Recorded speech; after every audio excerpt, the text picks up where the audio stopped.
Gold is the softest and most malleable metal. It can be pressed extremely thin, crafted into various shapes, even drawn out to form a fine wire, and all without breaking.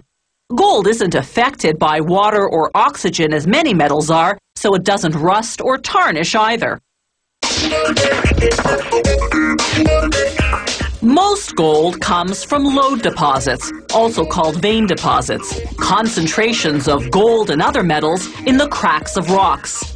Lode deposits require hard rock mining, the process of removing gold-bearing rock, called ore, by drilling and blasting. Miners descend more than half a kilometer underground. There, they drill holes for explosives using what's called a long-hole air drill. They drill in a specific pattern set out in a plan prepared by the mine's engineers. The engineers know exactly where those veins of gold are, thanks to the mining company's geologists who've studied ore samples. The company collects these samples by drilling deep into the rock at 15-meter intervals. These diamond drill cores, as they're called, are up to 100 meters long and measure 3.5 centimeters in diameter. Gold in its natural state isn't pure. It's usually intertwined with silver and other metals, so the mined ore has to be processed afterward to isolate and extract the gold.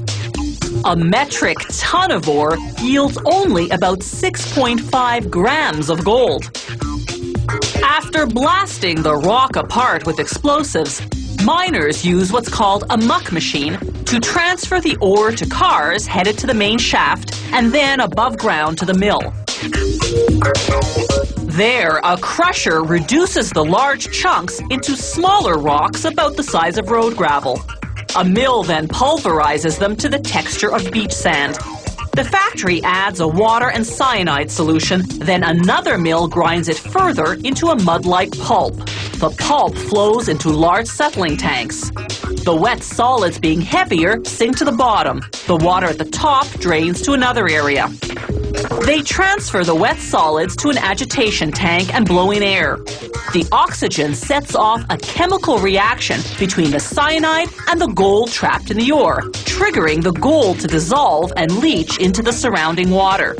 Drum filters then separate the water from the solids. This water now joins the water that was separated earlier. They pour in zinc powder to solidify the dissolved gold and form pieces containing both zinc and gold. To smelt it into bars, they first have to mix several chemicals: manganese dioxide, fluorite, silica flour, borax, and sodium nitrate. This chemical mix, called flux, will separate the gold from the impurities.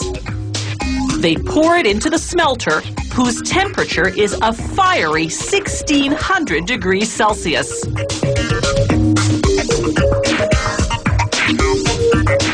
They rotate the smelter so that the contents heat evenly. Over 2.5 hours, the heavier gold eventually sinks to the bottom, while the impurities, called slag, float to the surface. They pour out the slag, taking a sample to make sure it contains no gold. If it does, it goes back in until it's gold-free. By now, the gold has cooled slightly, so they reheat to 1600 degrees Celsius, then cast into bar-shaped molds.